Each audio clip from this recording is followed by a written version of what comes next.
ఉన్నాడు. అతడు ఒక విగ్రహారాధికుడు. అతడు చంద్రదేవుని పూజిస్తున్నాడు. నన్నారు అనే చంద్ర వంకను పూజించేసేవాడు. వినాలన్నమాట. వాడు చంద్రదేవుని పూజిస్తూ ఉన్నప్పుడు జీవము కలిగిన దేవుడు ఒక రోజున వానికి ప్రత్యక్షమయ్యాడు. నేను నిన్ను ఆశీర్వదిస్తాను అబ్బాయి, నేను నీ పేరును గొప్ప చేస్తాను, భూమి మీద ఉన్న సకల దేశములన్నిటికంటే నేను గొప్పని చేస్తాను, నేను చూపించే దేశానికి నువ్వు వెళ్ళు అన్నాడు. వాక్యాన్ని గమనించాలి. అతడు దేవుని మాటల మీద నమ్మిక ఉంచాడు. దేవుని మాటను విన్నాడు, దేవుని వాక్కులను విన్నాడు. వాక్యాన్ని గమనించాలి. దేవుని మాటలను, దేవుని వాక్కును అతడు విన్న తర్వాత ఆ మాటల మీద నమ్మకం ఉంచాడు. లేఖన మాట్లాడుతుంది, అప్పుడు ఆ సందర్భంలో అతనికి వివాహమైనది, కానీ అప్పటికే చాలా సంవత్సరాల నుంచి అతనికి పిల్లలు లేరు. అలాంటి ఒక దౌర్బల్యమైన పరిస్థితుల మధ్యలో దేవుని వాక్కు వస్తుంది. ఏమని వస్తుంది? నేను నిన్ను నిత్యముగా ఆశీర్వదించి భూమి మీద ఉన్న సకల మనుషుల కంటే నేను నిన్ను గొప్పవాడిగా చేస్తాను. దేవుని వాక్కు వస్తుంది. ఆ వాక్కు వచ్చినప్పుడు దానికి నువ్వు లోబడతావా లేదా? ఇప్పుడు ఇది మాట. నువ్వు దానికి విధేయత చూపిస్తావా లేదా? దానికి ఏమంటున్నాడు? నీ తండ్రి ఇంటిని విడిచిపెట్టు, నీ బంధు జనాంగమును విడిచిపెట్టు, నీ స్వదేశమును విడిచిపెట్టు. It's not a simple thing. బంధుమిత్రాదులను విడవాలంటే సామాన్యమైన విషయమా? తన నాన్నను, తన అమ్మను విడవాలంటే సామాన్యమైన విషయమా?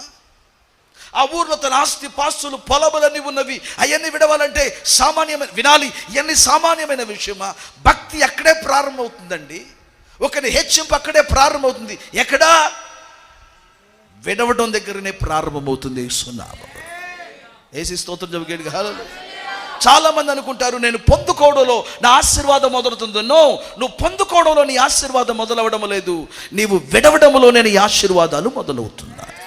ఏం విడిచిపెట్టాలి? యువర్ ప్యాషన్స్, నీ కోరికలు, నీ వాంఛలు నువ్వు విడవాలి.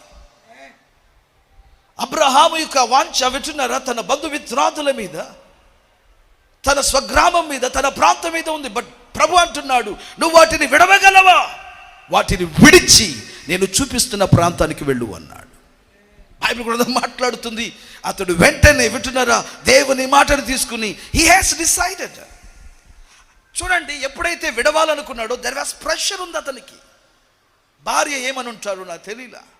వాళ్ళ నాన్నగారు ఏమిరా నువ్వు నన్ను వదిలేసి వెళ్తున్నావా?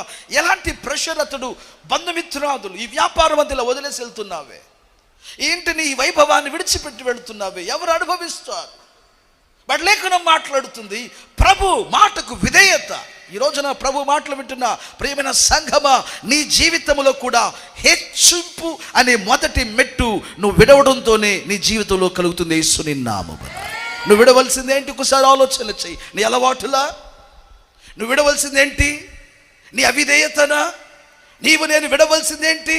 దేవునికి ఇష్టము లేని వ్యసనములా? నీవు నేను విడవలసిందేంటి? నిర్లక్ష్యమా? నీవు నేను విడవలసిందేంటి?